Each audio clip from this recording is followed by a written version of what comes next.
Welcome to Coleman Report Live. I'm Bob Coleman. We're talking Main Street and the small business lenders that help it grow. Chris Hearns, CEO, co-founder, Fountainhead out of Orlando. Chris, I know you're busy. Thank you so much for your time. We got a lot of stuff to go over. I know we're all busy, even though it's dog days. We're all busy, and we appreciate it. We respect your time also, so we're going to get right to it. Number one, what are your top goals for fiscal year 22? And you can take this either personally or institution-wise. I'm leaving it open for that.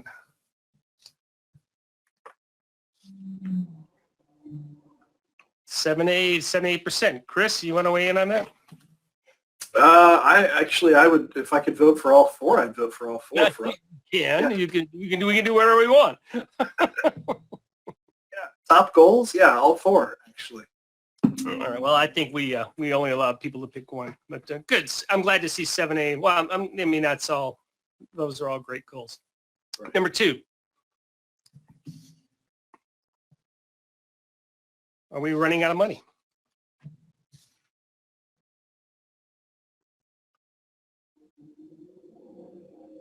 The answer is, Chris, it's looking pretty bleak, and the answer is going to be yes, correct? Yeah, I think so. I think next week, if not already, we may be out, actually, which is interesting because that doesn't mean people can't still submit. It's just they won't be able to approve them, and they'll queue up. Way to go, Chris. Now, all right, let's go to the third poll question. Did I just ruin the third question? All right, let's see if you're paying attention. Can you submit an application if the cap is reached? Sorry. Oh, there you go. 88% of you are paying attention. Okay, Chris, go ahead. I'll let you finish now. No, I was just going to say you can still submit, but you won't be able to get the authorization number. So, you also have to be careful. Financial statements, right? When did they do the 90 days? Was it 90 days or 180 days now in 504? In 504, it's 90 days. Still 90 days, okay. The financials need to be within 90 days. So, yeah. Application date or SBA approval date? Yeah. For SBA approval date. So you do risk possibly having stale financials if you submit a credit in there and then maybe it takes them 3-4 weeks. Or so if you have a deal with June 30 financials, we're saying it's probably going to get bounced. Yep. Yeah, you're probably going to have to get July interims. Yep. So just go ahead and tell them to get those statements done as quickly as possible. Yep. Number 4. It'll queue up there, so they'll take it in order if it was submitted. So as soon as but the financials are on approval date. That's the thing. It's not application. It's SBA approval. Right. Number 4, SBA's direct forgiveness portal remains optional to lenders, but encouraged. Has accepted $600,000 under a month. Must be opted in by lenders. All of the above. There you go. Yeah, it's all of the above. Great students today, Bob. Chris, you haven't heard. Lance has been raving about the portal. He said it's right. Working as intended. I think it's exceeding everyone's expectations. Certainly Lance's expectations. So it's always nice to pick out good news that we can focus on. For sure. SBA is rocking and rolling on that, Chris. They are, yeah. It is good news. That's and I predicted. I hoped this would be good news for them because I wanted them to end PPP on a high, and I think it is. I mean, I think there's last time I checked, I think there's a little over 1,300 lenders have opted in. Like you say here, there's over 600,000 submissions. I'm happy to report we're at about 100,000 of those, so that's kind of nice for us. We really jumped on top of this, and I'm sure there's more lenders that'll be jumping on top of this post Labor Day. But yeah, it seems to be going pretty well. If I had to give a criticism, it's that we do get a fair amount of more information requested, kind of screen outs, and that can be a little frustrating. But for the most part, it's been working really well. Why is you have a much better sense of what's going on in the Hill than I do? I know you're working closely with Senator Rubio's office. I'm going to talk about something else on that in a second. But why is the impetus for SBA to push this so hard? Are they getting pressure from Congress, or do they just want to look good? What's the backstory? Do you know? Well, it's a number of things. I mean, they clearly, obviously, the agency wants to look good, of course. I mean, why wouldn't they? And nothing wrong with that. We want, and all lenders want the agency to look good. So I think we're all on board with that. Of course, and they're definitely deserving of it. You know, they've taken a few lumps, you know, over the last year and a half on some of the rollout of other programs, obviously. You know, and so this is a chance for them, you know, to look better and do better. As I've shared before, I think there's a tremendous amount of interest savings if the lenders hurry up and get this done, and that'll benefit the taxpayers and obviously the agency in that regard. And I think everybody just wants to move on past PPP. Now, I say that, of course, we still don't know what's going to happen with this Delta variant, and rest assured, the next time something massive happens, now that PPP's been tested, you know, through 3 rounds, I'm pretty sure this is going to be something that policymakers are going to want to take off the shelf and implement again. So I'm afraid, you know, depending on how long you've been in SBA lending, you might have to, before you retire, you might have to do some PPP lending again. But I think it's just a confluence of all those things, Bob. I think everybody just wants to move on. It's a chance for SBA to look good. And, you know, if they can save on some expenses related to the program, I think that benefits all of us.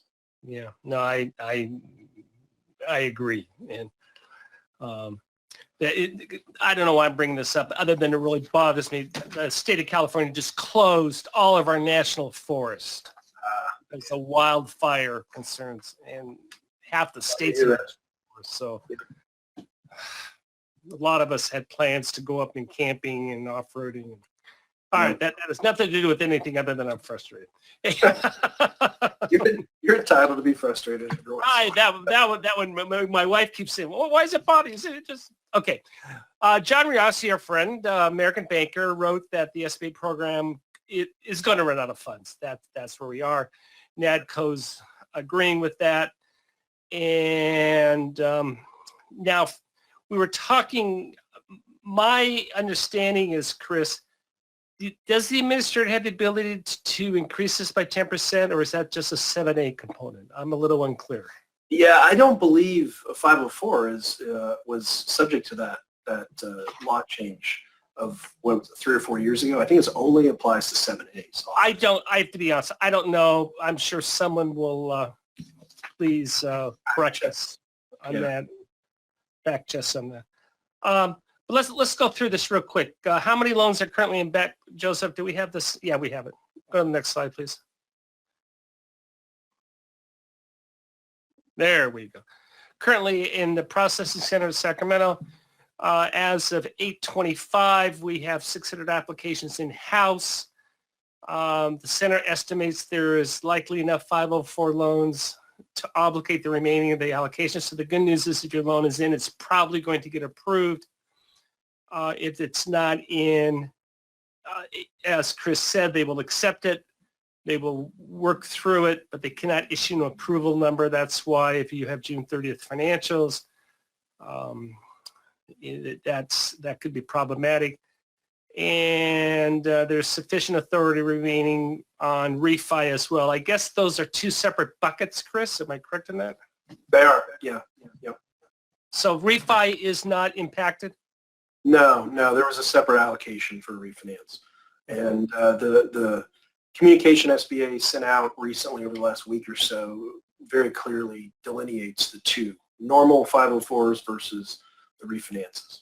Our source on this is directly from SBA. It's a great, I think, Joseph, we did attach this, correct, to the GoToWebinar dashboard?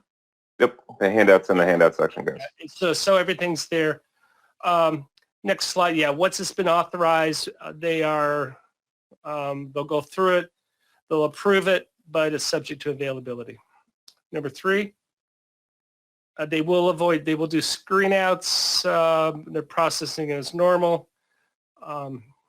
Number 4, how will the backlog be processed, and how will the queue be processed? And I don't know. What's it say? I'm assuming first in, first out, but I don't know. I think they're going to try to do that. Yeah. Yeah. Anyway, that's a pretty cool summary where we are. The good news is it's only a month. I think if we tell everyone, plan on it, people can make accommodations. If it's a purchase, just let everyone know it's going to be delayed. That's, I think, proper planning and proper hand-holding, and it should be okay on working with your customers. Yeah, it's a pain, but we have to deal with it. Hey, this is interesting, Chris. Okram announces PPP key audit points. It came in the portal. Yep. People are unclear about it. Chris, have you seen this? Do you have an opinion about it? I did see it, and I think this is SBA's way of nudging non-participant, non-opted-in lenders to hopefully opt in, but regardless, to make sure that the participating PPP lenders are focused on forgiveness. There was a lot of lenders who were saying they weren't going to get to forgiveness for a while, including us initially, but just because everybody was overwhelmed with all the enhancements to regular SBA lending, plus doing all the originations on PPP. But I like to say the post-PPP hangover should be over by now. So now we got to finish the job and focus on forgiveness. And so I think this was Okram nudging their lenders to make sure this is front and center. Quote, seem to say lenders would need to opt in to avoid audits. Well, that's okay. I'll opt in. Yeah, I mean, I don't know. I mean, I'm not the smartest guy in the room, but that seems like I would do that. Yeah, I think that might be a little bit veiled. I'm not sure that.